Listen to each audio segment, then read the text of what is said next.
Նրան տապանում հյուրընկալել եմ Հանրապետություն կուսակցության նախագահ Արամ Սարգսյանին, պարոն Սարգսյան, շնորհակալ եմ հրավերն ընդունելու համար։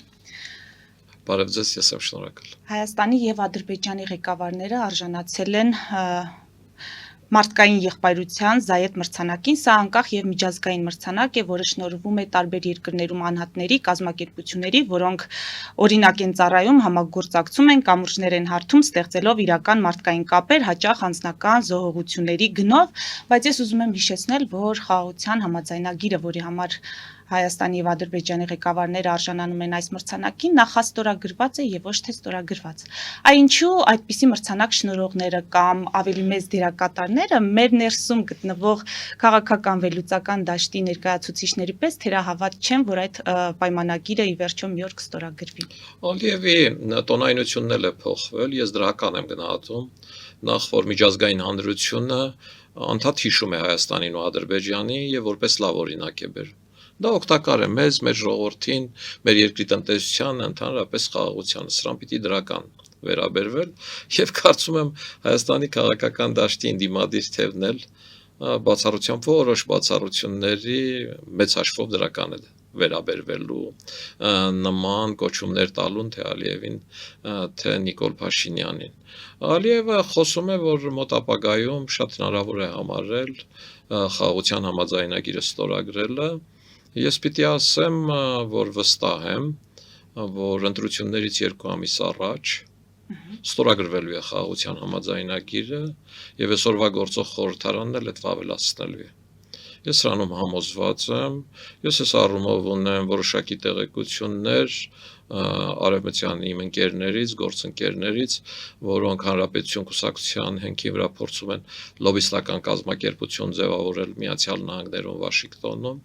եւ արդեն գրասենյակի խնդիր են լուծում։ Իրենք լավ ներկայացված են Միացյալ Նահանգների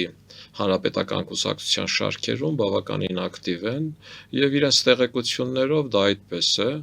Ասեմ ավելին, որ գազամուղը, որը պիտի կառուցվի Ադրբեջանից դեպի Թուրքիա, 33 միլիարդ խորանարդ մետր տարեկան հզորությամբ, ինչը այսօր Վրաստանով է գնում, եւ այդտեղ ծախսերը բավականին մեծ են, քանի որ լեռնային պայմաններում պոմպեր են կիրառում գազը մղելու համար եւ ինքնարժեքը թանկանում է։ Հիմա փորձում են այս ճանապարհով արդեն կառուցել, այդտեղ ներդրումային խմբի մեջ մտել է նաեւ Արաբական Միացյալ Էմիրությունները,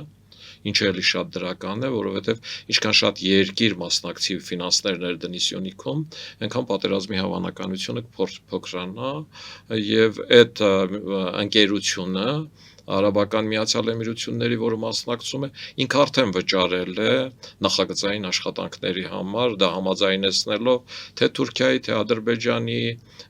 իշխանությունների հետ, այսինքն վստահություն ստանալու առումով, բնականաբար Հայաստանի իշխանություններն էլ խաղաղության կողմնակից են, ու այստեղ վստահություն ստանալու խնդիր չկա։ Այսինքն ես վստահ եմ, որ խաղաղության փաստաթուղթը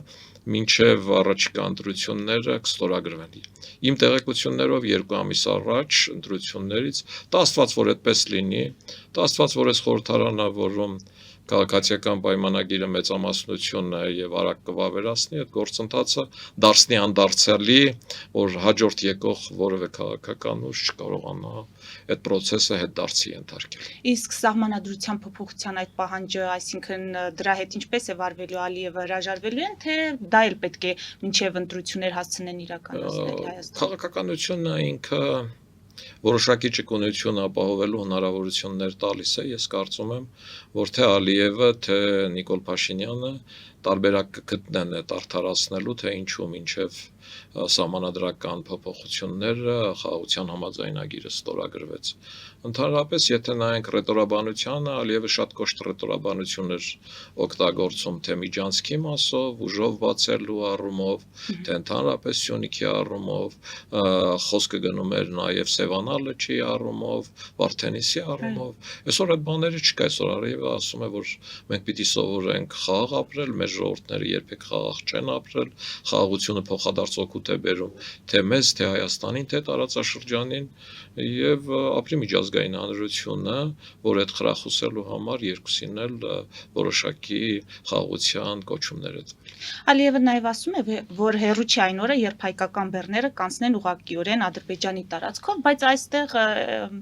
հղում եթե անեմ մեր թերահավատ հատվածին հանրության կասեն Ալիևը այդպիսի կառուցողական հայտարարություններ եւ դիրքավորում ունի Դավոսում, այսինքն միջավայրը, որտեղ ելույթ է ունենում Ալիևը, շատ կարեւոր է եւ նա այնտեղ այդպիսի խնդիր ուներ, որպեսզի ավելի կառուցողական երևա եւ միայն դրանով է պայմանավորված նրա այդ Այդտեղ որոշակի ճշմարտություն կա, որովհետև Ալիևի հայտարարությունները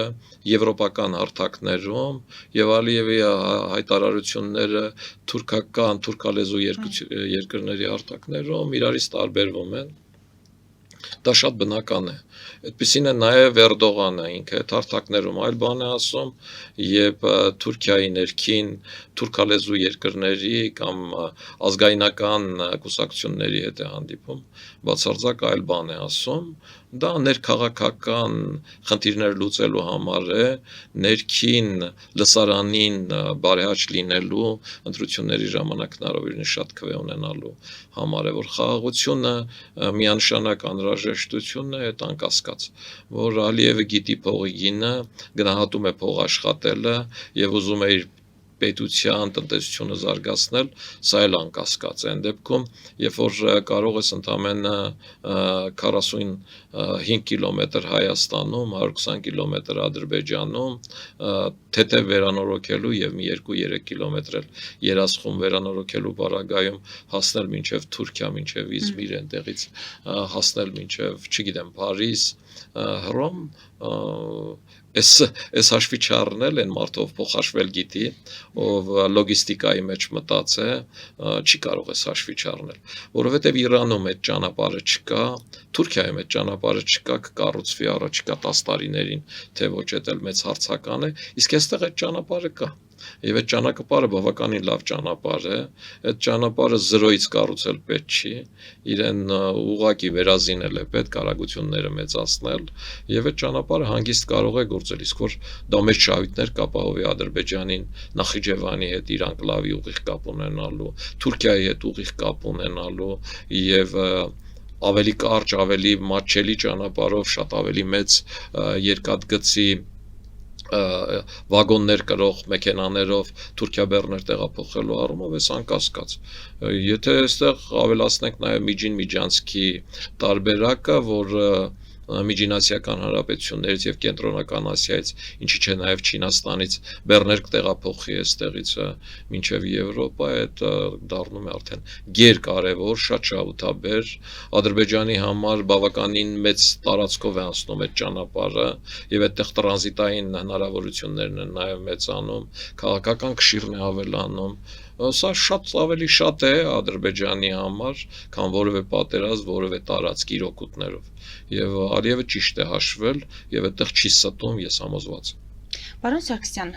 Ադրբեջանի եւ Թուրքիայի արտգործնախարարները քննարկել են հայ-ադրբեջանական հարաբերությունների կարգավորման ընթացքը, նախորդ շաբաթ էլ քննարկել էին TRIP-ի վերաբերյալ վերջին հայտարարությունը։ Ինձ հետաքրքիր է, մտահոգություններն են ստիպում այսպիսի հաջողականությամբ, ակտիվությամբ քննարկումներ ունենալ, թե Գիտեք, TRIP-ի, այո, ես կարծում եմ, որ որոշակի մտահոգություններ իրենք ունեն։ Ես տեսա, որ Ադրբեջանում էլ, Թուրքիայում էլ խոսակցությունները այդ առումով որոշակի խստացան, որովհետև այն մասնակցությունը, ինչ ունի Միացյալ Նահանգները եւ որում ներկայություն ունի Հայաստանը եւ այն պայմանները, որ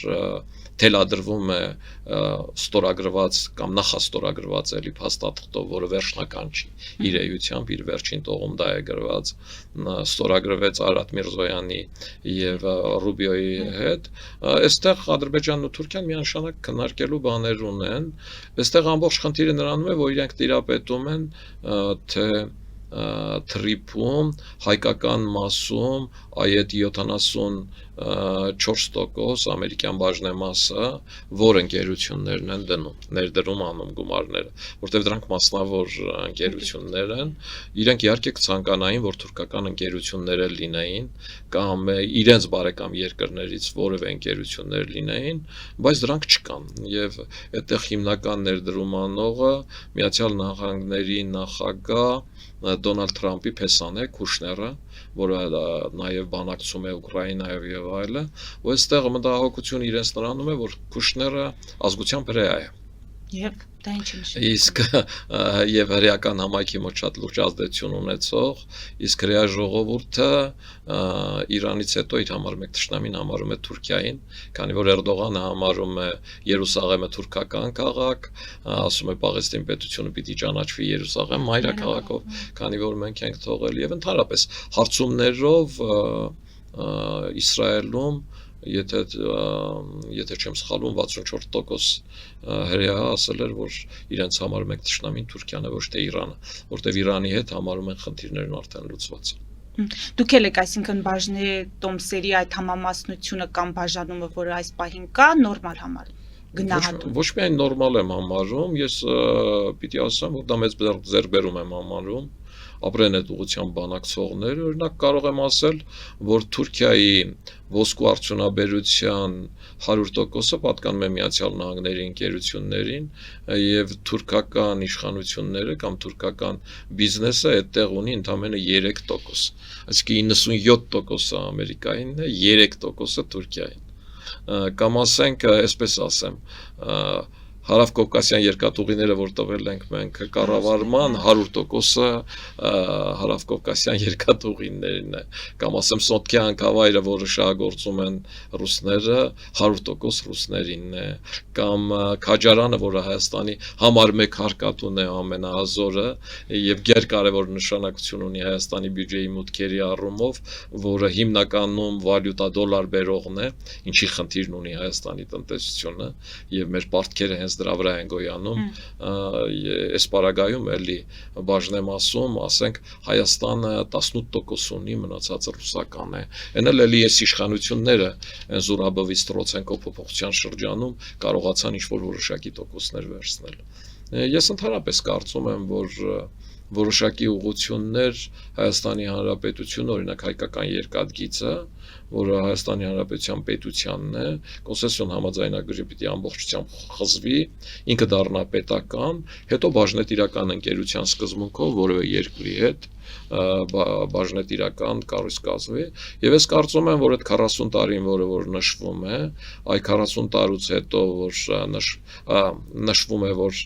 այ կարող է ստորագրված կամ նախաստորագրված համաձայնագիրը վերանայվել եւ Հայաստանն այնտեղ 49% ունենա, դա հաշվի առնվում է հանգամանքը, որ արդեն այս մնացած երկաթուղին էլ դառնա տրիպի մաս, որը Հայաստանը որպես իր ներդրում մտցնի տրիպի մեջ եւ իր բաժնեմասն ավելացնի, դարձնելով 49%-ի։ Այդ կարող է ոչ հաջորդ 49 տարում լինել, այդ կարող է շատ ավելի շուտ լինել, որովհետև թուղթ ստորագրող մարդիկ դեմ չեն լինի նորից նույն փաստաթուղթ ստորագրելու, առավել եւս որ այն զարգացմանն է ուղղված։ Հիմա պարոն Սարգսյան, ինչ սպասենք Ռուսաստանից։ Եթե ամեն ինչ այսպես լավ է ընթանում ամեն դեպքում մեր համար, գոնե այս պահի դրությամբ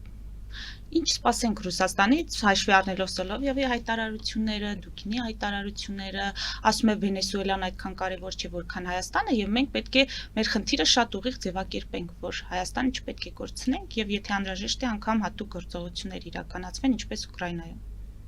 Ես համոզված եմ, որ Ռուսաստանը որևէ հատուկ գործողություն էլ չի իրականացնի, ինքը չունի ոչ այդ ներուժը, ոչ պոտենցիալը, բարեբախտաբար Հայաստանը ընդհանուր սահման էլ չունի Ռուսաստանի հետ, ես համոզված եմ, որ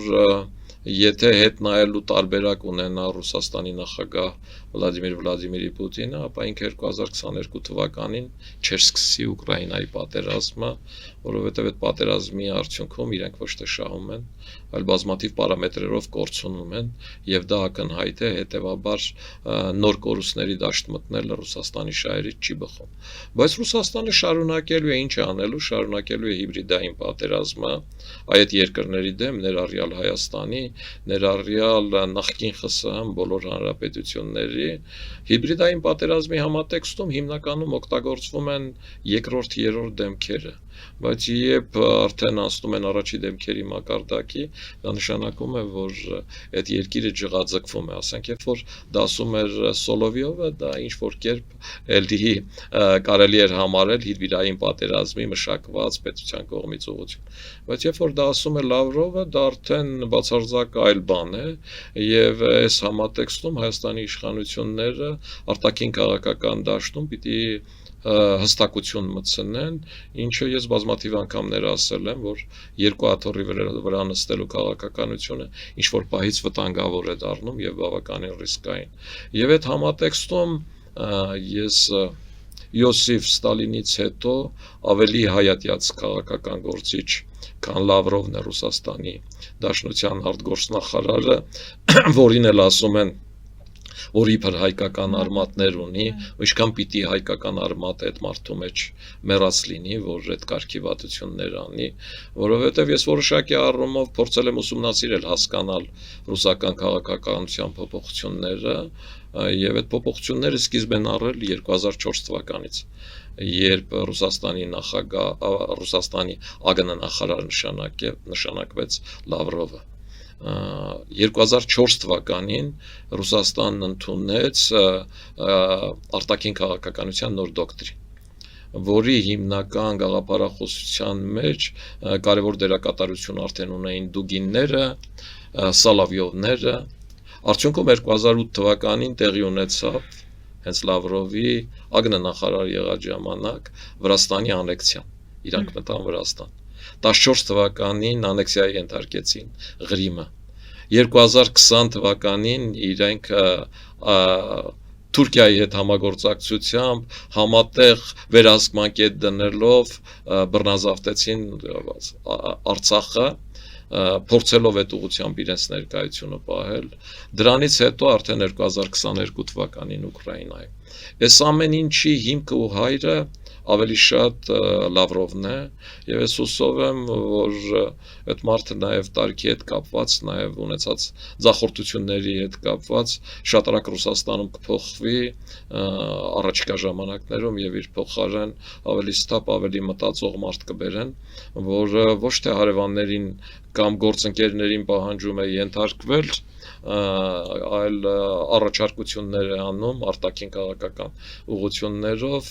որոնք այդ երկրներին էլ կարող են օգտակար լինել։ Լավրովն էր, որ առաջարկեց խաղաղություն տարածքների դիմաց ծրագիրը։ Լեռնային Ղարաբաղի մասով այդ ամենավատ ծրագիրը, որ առաջարկվել է, այսինքն որը թևավորել է Ադրբեջանին, որ ոչ մի կարգավիճակ, ոչ մի բան էլ չպետք է քննարկեմ։ Ուղղակի պիտի տարածքներ տան, որ ես չկռվեմ իրենց հետ, դա Լավրովի ծրագիրն է։ Ես կարծում եմ, որ այս այն դեպքն է, որ թե Հայաստանի երկրորդ նախագահը, թե Ռուսաստանի երրորդ նախագահը իմ հետ կհամաձայնեն, որ այս մարդը Լեռնային Ղարաբաղի եւ Հայաստան-Ռուսաստան համատեքստերում ամենամեծ վատություն արած ու ամենամեծ թշնամանք ցուցաբերած մարդն է։ Ասում եք 2004 թվականից, պարոն Սարգսյան, իրենք ի վիճակի չեն գնահատել իրենց քաղաքականությունը, իրենց սխալները, ի վերջո այդքան երկար ժամանակահատվածի կտրվածքով, միթե իրենք հետ չեն նայում, տեսնեն որտեղ են սխալվել, ինչ այն չեն արել, որ կարելի է փոխել, թեկուզ ուշ, բայց փոխել։ Ազգայնականությունը ճահիճ է, որում մտնելուց հետո գաղափարախոսությունը իր համատեքստում դառնում է համոզմունք ավելինին հասնելու, առանց հաշվի առնելու, որ այդ ավելինին հասնելու ճանապարհին դու կարող ես կորցնել այն ամենը, ինչ ունես։ Ռուսաստանը գնաց այդ ճանապարհով եւ գնաց այդ ճանապարհով ոչ միայն Ռուսաստանի նախագահ Պուտինի փառամոլության առումով, այլ Ռուսաստանի տնտեսության, Ռուսաստանի գիտական պոտենցիալի եւ մարդկային պոտենցիալի զարգացման, նաեւ մարդագրական քանակի առումով լուրջ խնդիրներ ունենալու առումով։ Ռուսաստանը սովետական միության ժամանակ գերտերության մի մաս էր, ԽՍՀՄ-ի հիմնական առաջատար պետությունը, իսկ այդ ժամանակներում, ասենք, պարտված Գերմանիան իր տնտեսությամբ եկավ անցավ Ռուսաստանից։ Միացյալ Նահանգները դարձավ հեգեմոն երկիր։ Միացյալ Նահանգների մրցակիցը դարձավ Չինաստանը։ Ռուսաստանը մղվեց երկրորդ պլան։ Իրենց այս խանդը, որ ոնց մենք երկրորդ պլան, մենք գերտերություն ենք, այս ռուսական ներքին նացիոնալ շովինիզմը գլուխը կորցրեց, իսկ այդ գլուխ կորցնելու գործընթացում, նորից եմ կրկնում, Լավրովը գերկարևոր նշանակություն ունի, որ այդ ամեն ինչի մեջ քաշեց դուգիններին, Սալավյովներին, այդ բառապաշարը, Մարիա Զախարովաներին, որոնք կռվում են իրենց ստվերի եւ բոլորի հետ։ Ֆելիչե ժամանակակից ատամնաբուժական կլինիկա։ Այստեղ հարմարավետությունն ու խնամքն առաջնային են։ Այստեղ կիրառվում են ատամնաբուժական ամենաժամանակակից տեխնոլոգիաներ, ճշգրիտ ախտորոշում, արդյունավետ բուժում, նուրբ փորձառություն եւ անհատական մոտեցում։ Սկսած սովորական մանրուքներից մինչև առաջադեմ ընթացակարգեր, այստեղ դուք գտնվում եք բարձր որակավորում ունեցող եւ փորձառու ատամնաբուժական մասնագետների ձեռքերում։ Մեր բարեկամական եւ հյուրընկալ անձնակազմն այստեղ է յուրաքանչյուր այցը հաճելի դարձնելու համար։ Ֆելիչե, ձեր առողջ եւ ամենաերջանիկ շպիտը սկսվում է այստեղից։ Եկեք եւ բացահայտեք նորարարության փորձագիտության եւ կարեկցանքի կատարյալ համադրությունը։ Վաճառվում է գերմանական հնաոճ դաշնամուր 1892 թվականի արտադրության ֆոն Մուրբախ։ Գտնվում է գերազանց վիճակում։ Գինը 15000 ԱՄՆ դոլար։ Հեռախոսահամար 094 115 310։ Երևան փոստը Գրանադայի ուզում տեղեկացնում է։ Դրամական փոխանցումներ 1%-ով։ Օդանավով 1 փաունդը 2.99։ Նավով ուղարկեք 1 արկղ, երկրորդ արկղը անվճար։ Ավտոմեքենաների փոխադրում անհավատալի արժեքներով։ Ինչպես նաև կահույք եւ մեծ չափի բեռների փոխադրում։ Jackpot հագուստի խանութը երկրորդ մասնաճյուղն է բացել Գլենդելի սրտում, որտեղ կարող եք ձեռք բերել եվրոպական եւ ամերիկյան ընտիր հագուստեղեն, կոշկեղեն, աքսեսուարներ, պայուսակներ ամենահարմար արժեքներով։ Նաեւ կարող եք ցանկացած ապրանք պատվիրել եւ ձեռք բերել կարճ ժամանակում։ Jackpot-ի Գլենդելի հասցեն է 1135 North Pacific Avenue, հեռախոս 818 813 2252։ Jackpot հագուստի լավագույն կենտրոնը Գլենդելում։ 60-ից ավելի ճանաչված եվրոպական բրենդների ինքնատիպ, չկրկնվող եւ մատչելի ընտրանին Fortuna Home and Country House խանութ սրահում։ Նորավոճ սպասք եւ կահույք հորեկա բնագավառի համար, տեքստիլ, տնտեսական ապրանքներ, ամեն ինչ գեղեցիկ կյանքի համար։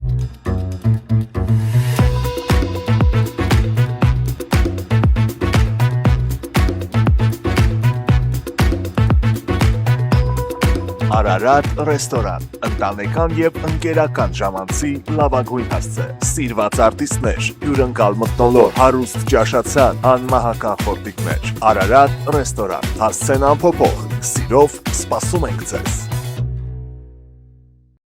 Լավագույն պաղպաղակ, բնական, համեղ եւ մատչելի գներով պաղպաղակը կարող եք ձեռք բերել բոլոր հայկական խանութներում։ Պահանջեք հայկական պաղպաղակ, Թամարա պաղպաղակ։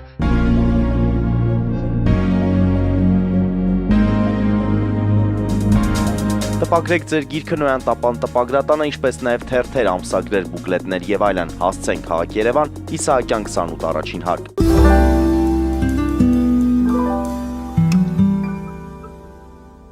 Եվ հիմա էլ Լավրովը ասում է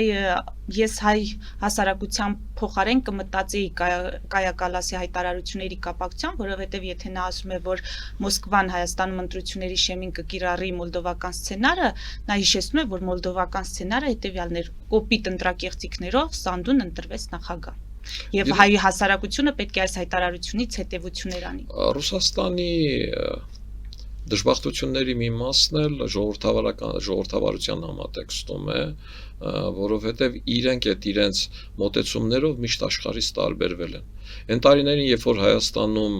եվրոպական դիտորդները, ասենք Այքերը հայտարարում էր, որ 2003 թվականի ընտրությունները կոպիտ խախտումներով են անցել ու միջազգային հանրությունը պիտի չճանաչի, ռուսական դիտորդները կամ SNG-ի դիտորդները ասում էին, որ դրանք ամենաարդար օրինաչափ ընտրություններն են։ Այսինքն, երբ ամբողջ աշխարհը որևէ ընտրություն համարում է խախտումներով, Ռուսաստանը համարում է դա օրինական, անցածա, երկար ժամանակ իշխանությունը պահողների եւ այդ իշխանությունը հավերժ դարձնողների հիմնական բանալի բանաձևն է, իրենք չեն կարող ողջունել Սանդուին, որը ժողովրդի քվեով է ընտրվել, եւ չեն կարող ողջունել Նիկոլ Փաշինյանին, որը ժողովրդի քվեով է ընտրվել։ Նիկոլ Փաշինյանը դրա համար է իրենց այդ պատճառով էր իրենց համար խորտ,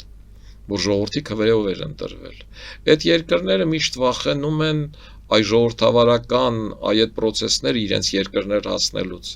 որ այդ process-ները կարող են հեղափոխությունների հանգեցնել, որոնց արդյունքում, ասենք, իրենք հայտնվեն, ունենան այն ճակատագիր, ինչ Սադամ Հուսեյնը եւ սրան իրենք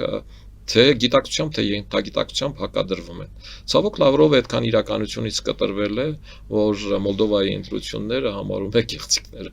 Ինչ ասեմ։ Դուք ասացիք Փաշինյանը ժողովրդավարական ընտրություններով ընտրվել է, այո, ընտրվել է, բայց նորից վերընտրվելու հնարավորությունը ինչպես է գնահատում եւ այս համատեքստում գանք մեր ներքաղաքական խնդիրներին, եկեղեցու օրակարգը պահվում է արդիական, ասում են այս մարտահրավերների ֆոնին, հատկապես Իրանում կատարվողի ֆոնին Հայաստանի ղեկավարությունը էլի զբաղված է թիթեռնիկ նկարելով, պարգևավճարներ են իրենց տալիս, ինչ կարող եք ասել, նորից ընտրվելու հնարավորությունը ինչպես է գնահատում։ Գիտեք, ես Հանրապետություն կուսակցության քաղաքական խորհրդի նախագահն եմ, մենք մասնակցելու ենք ընտրություններին եւ մենք մասնակցում ենք ընտրություններին լուրջ արդյունքներ գրանցելու։ Որևէ քաղաքական ուժ չի մասնակցում ընտրությունների, մյուսների արդյունքները գնահատելու կամ նրանց հաղթելու հնարավորությունը հիմնավորելու կամ մերժելու առումով։ Ես համարում եմ, որ մեր հաղթանակը կլինի այն, որ Հայաստանի արտաքին քաղաքական կուրսը դեպի արևմուտք, Ռուսաստանի հետ կախվածության նվազեցումը եւ ժողովրդավարական գործընթացների առումով զարգացումները շարունակվեն։ Այս համատեքստում է միայն, որ մեր եւ քաղաքացիական պայմանագիր կուսակցությունների մոտեցումները նույնն են։ Մենք երկուսս էլ ուզում ենք, որ խաղաղությունը մնա, որ Հայաստանի կախվածությունը Ռուսաստանից կամաց կրճատվի, իրենք այդպես են համարում, դիվերսիֆիկացվի, մենք ավելի կտրուկի կողմնակիցն ենք եւ մենք նույն մոտեցումն ունենք ժողովրդավարության համատեքստում։ Մնացած բոլոր համատեքստերում, ներառյալ եկեղեցու հետ կապված համատեքստում, ներքաղաքական դատավարությունների, արդարադատության, անդամավճարների, տնտեսության զարգացման, մենք բացարձակ տարբեր մոտեցումներ ունենք։ Հիմա պարգևավճարները արդարացված են թե ոչ ներողություն։ Գիտեք, կոռուպցիայի դեմ պայքարի մեթոդներից մեկն էլ պետական աշխատողների բարձր աշխատավարձ վճարելն է եւ պետական համակարգում լուրջ մասնագետների ներառելը։ Իմ երկու աղջիկներն էլ լավ կրթություն ունեն, մեկը աշխատում է ամերիկյան ընկերությունում, մյուսը աշխատում է բանկում։ Մեկը տնտեսագետ է եւ զբաղվում է աուդիտով, մյուսը HR-ի մասնագետ է։ Իրենց երկուսն էլ եթե ստիպեմ անգամ ես պետական համակարգում չեն աշխատի։ Ու բազմաթիվ է այդ պատճառները։ Եվ այդտեղ երկրորդական չի նաև վճարումը, աշխատավարձների խնդիրը, որովհետև գոնե մեծ աղջիկս, ասենք ընտանիքի արդեն բալիկ ունի եւ այլը, ընտանեկան բյուջեի խնդիր ունեն եւ իրենց համար աշխատավարձները շատ կարեւոր են։ Եվ պիտի իմ կարծիքով պետությունը դառնա ամենահուսալի գործընկերը մարդու համար։ Պետական աշխատանքը պիտի լինի ամենապատվավորը եւ ամենաբարձր վճարողը։ Պետությունը իր ստանձնած բոլոր պայմանագրերը պիտի մինչև վերջ կատարի, որևէ դեպքում աչուձախ չանելով։ Այդ դեպքում հարգանք կունենա։ Այդ առումով ես օրինակ շատ հավանում եմ Մեծ Բրիտանիայի պետական կառավարման համակարգը, մոդելը, պետական աշխատողներին վճարելու մոդելը, որը կապվում է նաև այդ աշխատողների ունեցած ներդրման կամ օգտակար գործունեության գործակցի հետ։ Հիմա ինչ վերաբերվում է ազգային ժողովին, այնտեղ ինչքան գիտեմ երրորդ աշխատավարձ են տվել եւ շատ տխուր էր, որ այդ անգամ ընդդիմադիր թևի ներկայացուցիչները չբողոքեցին, թե ինչի եք մեզ, ասենք 3 աշխատավարձ միանգամից տալիս էլի, քիչ-միչ այնպես կիսատ-պրատ բաներ ասեցին, ուսուս մնացին, որտեվ իրենց էլ էր ձեռնատու այդ աշխատավարձ տալը, պիտի նայել, թե այդ ազգային ժողովը այդ տարվա ընթացքում ինչքան օրենքներ են ընդունել, այդ աշխատանքի ՕԳԳ-ն ինչ է եղել, եւ ըստ դրա, եթե հասնում է, եթե իսկապես լուրջ աշխատանք են արել, կարելի այո պարգևավճար տալ։ Այսինքն պիտի ամեն ինչ վճարումը կախված է աշխատանքի չափից։ Բայց նախարարների դեպքում, պարոն Սարգսյան, ասում են խնդրահարույց է։ Այդ նախարարները Նիկոլ Փաշինյանի թիմի անդամ են նախ եւ առաջ, այսինքն դու չես վստահում քո թիմի անդամներին եւ մտքումդ ունես, որ նրանք կարող են գայթակվել եւ կոռուպցիայով զբաղվել։ Ընդհանրապես վստահության հարցը շատ սուբյեկտիվ հարթությունում է, ինչ է նշանակում վստահում ես կամ չես վստահում բացարձակ վստահելի որ վստահ լինես որ այս մարդը որ իմ ընկերն է գաղափարի մարդ է ու ինքը չի գայթակղվի ու ենթադրենք սիրուհի չի ունենա որևէ մեկը չի կարող այդ ասել ամուսնության պարագայում խոստում են տալիս հնազանդ լինել եւ դեր լինել այս պարագայում պաշտոնի պարագայում չգիտեմ վարչապետը երդվում է մնացածները նախարարները երդվում են թե չէ չգիտեմ բայց ես չեմ արդարացնում բարձր աշխատավարձները այդ ձևով տալը ես ուզում եմ որ այդ բարձր աշխատավարձները տալը աշխատանքի արդյունքում լինի որովհետև ես արտադրությունում եմ աշխատել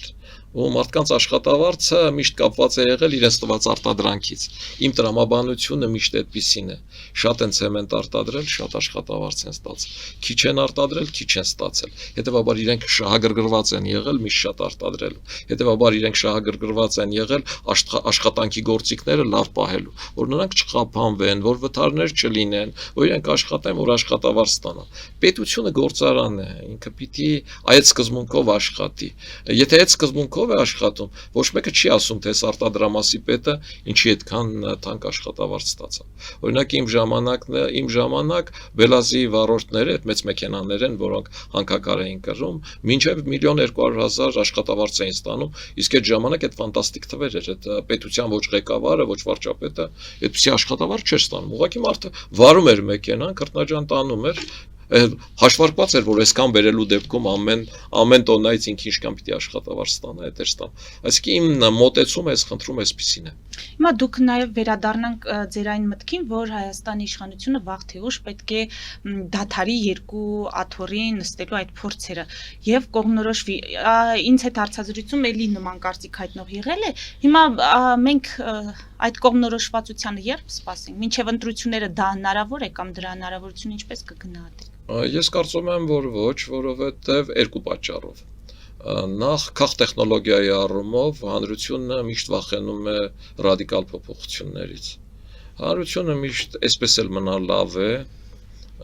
այս մոտեցման տեսակետին է նույնիսկ մարդը ով բանտում է ազատման օրը ազատությունից վախենում է այսինքն միշտ նրանք ովքեր բոլորի հետ լավ լինելը համարել են լուծում մեծամասնություն են ունեցել Հայաստանում եւ քաղ տեխնոլոգիայի տեսակետից դժվար նման քայլի գնա իշխանությունը երկրորդ չի գնա որովհետեւ Ռուսաստանի հետ ունեցած կապերի պայմաններում մանավանդ Լավրովյանես հիբրիդային հարձակումները հենց այդ համատեքստն ունեն որ հանկարծ չգնաք որ գնաք գիտեք ինչ կանենք Չնայած ես կարծում եմ, որ ոչ մի բան էլ չեն անի, որովհետև ինչքան մենք ենք Ռուսաստանի տնտեսության այսօր պետք, այնքան էլ ինչքան Ռուսաստանն է մեզ պետք, այնքան էլ մենք ենք իրենց պետք։ Այսինքն խնդիրը նաև այս համատեքստում է եւ կարծում եմ, որ իրենք չեն գնա։ Եթե ազգային ժողովում ներկայացված կլինի քաղաքական այնպիսի ուժ, որը հստակ արևմտյան դիրքորոշում կունենա, որտեղ այսօրվա ազգային ժողովում ռուսամետներ են եւ բալանսավորողներ եւ հստակ արևմտյան ուղղվածության քաղաքական ուժ չկա, այդ ժամանակ խնդիրների լուծումը նաև իշխանության համար կհեշտանա, որտեղ ինքը ստիպված է լինելու նաև մրցակցել այս ուժի հետ, այս ուժի առաջարկությունների հետ, որտեղ այդ ուժի առաջարկությունները անելու, որ հայ մարդը տեսնելու է, որ նման առաջարկությունների պարագայում իր երկրի տնտեսությունը կարող է թռչկային աճ ունենա, որ այդ առաջարկությունների պարագայում իր երկրի անվտանգությունը, սպառազինությունը, հակաօդային պաշտպանությունը եւ այլը նոր բովանդակություն կարող են ունենալ։ Այսինքն խնդիրը այս հարթության մեջ է։ Ընդհանրապես համակարգերի փոփոխությունները պիտի լինեն ինչով է փոխարինում։ Եթե մեր ժողովուրդն ուզում է, որ ազգային ժողովում գոյություն ունեցող այս խմբակցությունները մեկ-մեկին դավաճան, մեկ-մեկին հողատու ասելով շարունակի այս սև ու սպիտակի համատեքստում, սխալ է անում, որ այդպես եմ մտածում։ Անկեղծ ասած, Աստծո ստեղծած աշխարհը շատ բազմագույն է։ Սև ու սպիտակ չի բացարձակ, կողքերը նայել է պետք։ Ընտրեք քաղաքական դաշտում էլ այդ գույները շատ են այդ գույները։ Դու պիտի մեր ժողովուրդը դուրս գա այդ սև ու սպիտակի դրամաբանության համատեքստից։ Ինքը դալտոնիկ չի։ քաղաքականության մեջ ընտրությունը ոչ թե բռնցքապարտի ընտրության նման է, որտեղ խաղադրույք ես արել ու սպասում ես, թե ով ում նոկաուտի կհասցնի, որ դու ուրախանաս։ Քաղաքականության մեջ ընտրություն պիտի կատարես գաղափարի վրա։ Այս մարդու ասած գաղափարները իրականություն դառնալու հնարավորություն ունեն, դա քո սրտին մոտ է, քո սիրտը այդ ուղղությամբ աշխատում է, թե ոչ։ Իմ կարծիքով նաև բարոյականության վրա։ Քաղաքականությունը շատ բարոյական process է, շատ բարոյական։ Այդ process-ում պիտի կարողանաս քո սկզբունքներն ու մոտեցումները պահես, երբեք չհրաժարվես դրանից, ու այդ խնդրում կարևոր չի դու մեծամասնություն ես, թե փոքրամասնություն։ Դու սերունդներ ես դաստիարակում, որ հետո կարող են մեծամասնություն դառնալ ու երկիրը ճիշտ ուղղությամբ տանել։ Ամփոփելով, պարոն Սարգսյան, շահարկվեց կաթողիկոսը չհամբուրելու ձեր այդ համբուրելը ձեր հայրիկի հոգեհանգստի ժամանակ։ Հիմա ինչպես կարձագանքեք այս ամենին։ Նախ ասեմ, որ շնորհակալ եմ բոլոր նրանցից, թե իշխանությունից, թե եկեղեցուց, ներառյալ վեհապար հայրապետից, որ եկել էին ցավակցելու իմ ընտանիքին։ Այն ինչ որ ես արեցի, միանշանակ իմ հոր սրտով էր, եւ դա իմ համար ամենակարևորն էր։ Ես կարծում եմ, որ այդպես կվարվեր նաև իմ մայրը եւ իմ եղբայրը։ Ես սրանում միանշանակ կասկած չունեմ եւ համոզված եմ այդ համատեքստում։ Գիտեք, եթե հայ առաքելական եկեղեցու հետ կապված խնդիրներ աչամփյուրով լինեին միայն, կարող ենք ասել, որ կաթողիկոսը չգար, որտեղ գիտեք շատ անհարմար վիճակ է ստացվում, երբ որ հանգուցյալի հոգեհանգիստը կազմակերպելու համար եկեղեցին զանգահարում է, ասում է, այ էս ինչ սրբազանն անի, թե այն ինչ սրբազան ում ազատել են պաշտոնից։ Ու դու սքի մեջ պիտի որոշես, թե այդ երկու սրբազաններից որ մեկը անի։ Ես լավ դրություն չի։ Լավ, ասում ես, ես նորին չեմ ճանաչում, այ այն հինը որ կա թեկուզ պաշտոնից ազատել եք, թող գան անի։ Հետո ասում են այդ դեպքում կարող է վեհապար հայրապետը գալ։ Իհարկե ասում ես կարող է գալ։ Եթե ես համարեի, որ աչամփյուրով այդ խնդիրը լուծվում է, հայ եկեղեցու վերնախավի հետ կապված, կաթողիկոսի փոփոխության հետ կապված, այնպես ինչպես Լևոն Տեր-Պետրոսյանը չի թողնի եկեղեցի մտնի ու խնդիրը կլուծվեր, բայց խնդիրը այդպես չի լուծվում։ Խնդիրներ էլի են եղել։ Այս պատմությունը կրկնվել է 2018 թվին մորս հոգեհանգստի ժամանակ եւ դրան այցելեց Սերժ Սարգսյանը։ Նորից նույն հեքիաթը, նույն մարտիկ, նույն ֆեյքերով։